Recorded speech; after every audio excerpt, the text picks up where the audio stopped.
ઉપસ્થિત સાધુ મહારાજ, સાધ્વીજીઓ, આપણે બધાને ધ્યાનમાં છે કે 500 વર્ષના સંઘર્ષ પછી ભગવાન શ્રી રામની જન્મભૂમિ ઉપર ભગવાનનું ભવ્ય અને દિવ્ય મંદિર બની રહ્યો છે. આ ક્ષણ માણવાને આપણે બધા વર્તમાન પેઢીમાં જીવિત છીએ એટલે આપણે બધા ભાગ્યશાળી લોકો છીએ કે આ દિવસ જોવા માટે અયોધ્યામાં ભગવાનનું ભવ્ય મંદિર બને, એમાં ભગવાન શ્રી રામની પ્રતિષ્ઠા થાય, એ પોતાની આંખે જોઈ શકે એવા સ્વપ્ન સેવીને આપણી અનેક પેઢીઓ એમના સંઘર્ષ પછી બલિદાનો આપ્યા છે.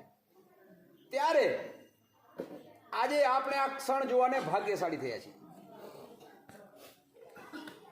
કદાચ દુનિયામાં આ પ્રકારના ઇતિહાસ જ્વલંત બનતા હોય કે એક નક્કી કરેલા લક્ષ્ય માટે 500 વર્ષ સુધી સંઘર્ષ થાય, માત્ર પોતાના આરાધ્ય ભગવાન છે એમની જન્મભૂમિને મુક્ત કરાવવા માટે 70 કરતા વધુ યુદ્ધો થાય, 4 લાખથી વધુ બલિદાનો થાય. શેના માટે? બસ આપણા બધાની જે આસ્થાનું કેન્દ્ર છે, આપણા બધાની જે શ્રદ્ધા છે એ ભગવાન શ્રી રામની જન્મભૂમિ છે, એના ઉપર ભગવાનનું ભવ્ય મંદિર બને. આના માટે આપણને બધાને ધ્યાનમાં છે કે કાળખંડમાં વિદેશી આક્રાંતાઓ દ્વારા આપણી સંસ્કૃતિને તોડવા માટે, માત્ર રાજ્ય કરવા માટે નહીં, આપણને બધાને જ ઇતિહાસમાં ભણાવવામાં આવે છે ક્યાંય ને ક્યાંય છેડછાડ થયેલી છે. એ આક્રાંતાઓ છે માત્ર રાજ્ય કરવા નહોતા આવ્યા, પરંતુ આપણી સંસ્કૃતિને તોડવા માટે, આ વિશ્વની સૌથી આદર્શ સભ્યતા છે એ સભ્યતા છિન્ન ભિન્ન કરવા માટે એ લોકો ભારત ઉપર આક્રમણ કરે, ભારતના અમુક ભાગ ઉપર રાજ્ય કરે. પછી ધ્યાનમાં આવે કે આ સંસ્કૃતિને તોડવા માટે સંસ્કૃતિના જે કેન્દ્રો છે એનો પહેલા નાશ કરવો પડશે. એના માટે અયોધ્યા, મથુરા, કાશી, આપણી જે પ્રખ્યાત વિદ્યાપીઠો જ્યાંથી સમગ્ર દુનિયાના વિદ્યાર્થીઓ ભણવા એક સમય ભારતમાં આવતા, તે તક્ષશિલા અને નાલંદા, આવા અનેક સંસ્કૃતિના જે કેન્દ્રો છે એમનો આક્રાંતાઓ છે નાશ કરે છે. આમાંનું જે આપણને ધ્યાનમાં છે, બાબર નામનો જે આદતાઈ છે, દિલ્હીની આસપાસના વિસ્તારમાં એમનું રાજ્ય હોય, એના સેનાપતિને 1528માં મૂકે, ભયંકર યુદ્ધ થાય, અનેક રક્તપાતો પછી અયોધ્યામાં જે ભગવાનનું ભવ્ય મંદિર છે એનો નાશ કરે છે. મેં વાત કરી એના પછી છેલ્લા 500 વર્ષમાં આપણે ક્યારેય પણ સૂતા નથી, સતત સંઘર્ષો કર્યા છે. ક્યારે થોડો ઉતાર ચઢાવ આવ્યો હશે, પરંતુ સતત સમગ્ર હિન્દુ સમાજ સંઘર્ષરત.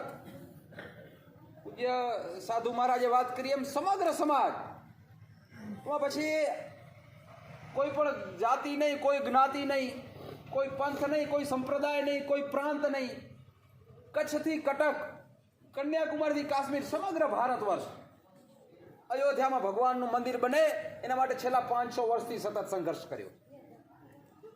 આના માટે અનેક સાધુ સંતોએ બલિદાનો આપ્યા, માતાઓ બહેનોએ બલિદાનો આપ્યા, આપણા જેવા નવલોએ બલિદાનો આપ્યા. ત્યારે ભગવાનનું જ્યારે ભવ્ય મંદિર બની રહ્યું છે, આવતી 22 જાન્યુઆરી એ ભગવાનના ભવ્ય મંદિરમાં ભગવાન રામલલ્લાનું પુનઃ પ્રાણ પ્રતિષ્ઠા મહોત્સવ થવાનો છે. આપણા બધા માટે એક આનંદની ક્ષણ છે. જે રીતે આપણે દિવાળી ઉજવીએ છીએ, કારણ ભગવાન રામ 14 વર્ષના વનવાસ પછી અયોધ્યામાં પધારે, એના આનંદમાં સમગ્ર અયોધ્યાવાસીઓ દિવાળી ઉજવે, કાળક્રમે સમગ્ર હિન્દુ સમાજનો પવિત્ર તહેવાર છે. તો ત્યારે ભગવાન 500 વર્ષ પછી અયોધ્યામાં પધારી રહ્યા છે. આપણા બધા માટે દિવાળીથી પણ ભવ્ય માહોલ હોય. આપણા સાધુ સંતો દ્વારા નક્કી થયું છે કે ભારત વર્ષના હરેક ગામમાં, હરેક ગલી, હરેક મહોલ્લામાં, હરેક રામ મંદિરમાં 22 તારીખના ભવ્ય રીતે ઉજવણી થવી જોઈએ. હરેક ઘરે કોઈ પણ વ્યક્તિ ઘરે ન બેસી રહે. 22 તારીખના બધા લોકો અયોધ્યા ન પહોંચી શકે, વ્યવસ્થાના ભાગરૂપે એટલા માટે એવું નક્કી થયું છે કે ભારતના હરેક રામ મંદિરમાં 22 તારીખે કાર્યક્રમ થાય. મારું ગામ છે અયોધ્યા ધામ છે, આ ભાવથી આપણે બધા આપણા નજીકના રામ મંદિરે 22 તારીખના પાંખી પાડીએ, ભવ્ય રીતે ઉજવણી કરીએ, મહાઆરતી થાય, રામધૂન થાય, આપણને જે પણ યોગ્ય લાગે, પરંતુ 22 તારીખના અભૂતપૂર્વ આનંદ સાથેનો ઉત્સવ થાય. આ 22 તારીખે માત્ર રામ મંદિરનો પ્રતિષ્ઠા મહોત્સવ નહીં, પરંતુ એક શબ્દોમાં કહીએ તો સમગ્ર ભારતની પ્રતિષ્ઠાનું મહોત્સવ ઉજવવા જઈ રહ્યા છીએ. આપણા સૌના માટે હજારો વર્ષ પૂર્વે જે ભગવાન શ્રી રામ થઈ ગયા, પરંતુ વર્તમાનમાં પણ આપણને કહેવામાં આવે કે આપણી કલ્પના કેવા પ્રકારના રાજ્યની છે. આપણે બધાનો જવાબ એક જ હશે કે રામ રાજ્ય.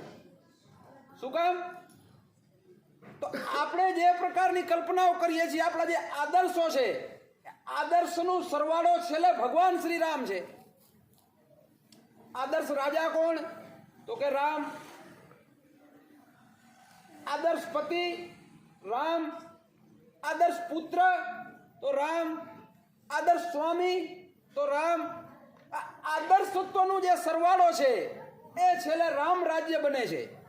પરંતુ એ રામ રાજ્ય માટે ભગવાન શ્રી રામે અનેક ત્યાગ્યો છે. એમણે પણ એની જિંદગીના અમૂલ્ય વર્ષોનું સમર્પણ આ સમાજને એ સ્થાન ઉપર લઈ જવા માટે કર્યો છે. રામ રાજ્ય સ્થપાય એના માટે ભગવાન શ્રી રામે પણ કેવા કેવા પ્રકારે સંઘર્ષો કર્યા, આપણને બધાને પણ ધ્યાનમાં છે.